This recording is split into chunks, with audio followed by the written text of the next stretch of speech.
বাহ বাহ বাহ, সবাই হাজির হয়ে গেছো, কিন্তু মন্ত্রী আর গোপাল তো এখনো আসেনি। রাজসভায় না এলে পূর্বে আমাদের কপাল। সবাই এলো, এলো না শুধু মন্ত্রী আর গোপাল। কি ব্যাপার মহারাজ, সকাল সকাল সবার মনে এত ফুর্তি কিসের?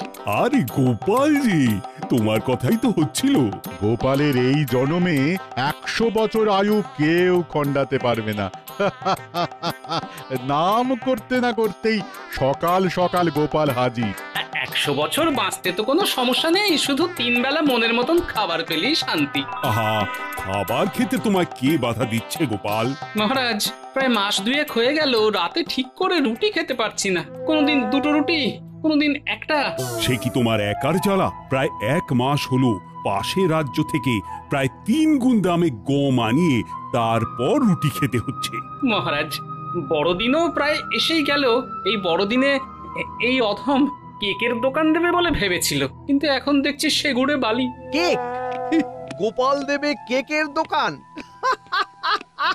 হয়ে গেল, ওই চলে এলেন কলকাঠি নাড়তে।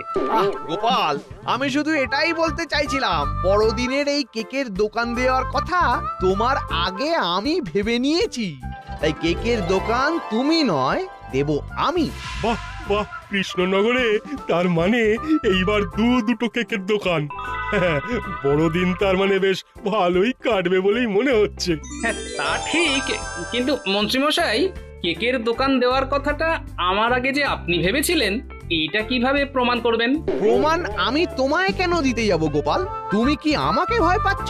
আহা মন্ত্রী, সেই এসে থেকেই দেখি গোপালের পেছনে পড়ে আছো।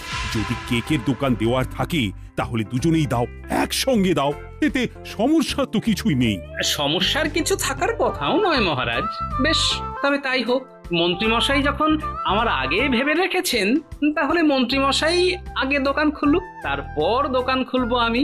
এবছর রাজ্য জুড়ে গমের ফলন খুবই নিম্নমানের। কেক বানানোর উপকরণ ময়দা কোথায় পাবে গোপাল? সে নিয়ে তুমি একদমই ভেবো না বিজ্ঞানী। ট্যাকের জোর না থাকলেও মগজের জোর আছে 16 আনা। আমি নিশ্চিত ঠিক কোনো না কোনো উপায় বের করে ফেলবো। বাহ বাহ বাহ, তাহলে তো ঝামেলা মিটেই গেল।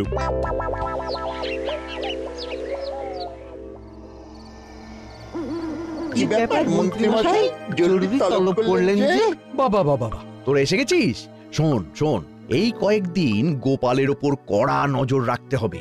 গোপাল কোথায় যাচ্ছে, কি করছে, কার সঙ্গে কি কথা বলছে, সব টাটকা খবর আমার চাই। আচ্ছা মন্ত্রী মশাই, তাহলে আমরা এখন আসি।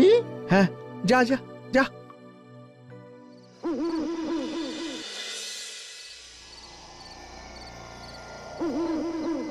বুঝলে গিন্নি, রাজবাড়ি থেকে ফেরার পথে কুটির বাবার সঙ্গে দেখা হলো। বললো আজ রাতেই নাকি কি একটা জমির ভাগ বাটোয়ারা করতে পাশের গ্রামে যাচ্ছে। তাই আমি ওকে বলে দিলাম জামাই বাবা জীবনকে বলতে কাল দুপুরের মধ্যেই যেন 10 কেজি ময়দা আর 5 কেজি আটা নিয়ে আমাদের বাড়িতে চলে আসে। ও মা গো মা, কাল আমার সোনার টুকরো জামাই বাড়িতে আসছে, আর তুমি এ কথা আমায় এখন বলছো?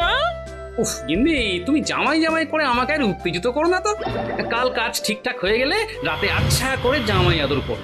এখন খাওয়া দাওয়া সেরে ঘুমিয়ে পড়ি, চলো।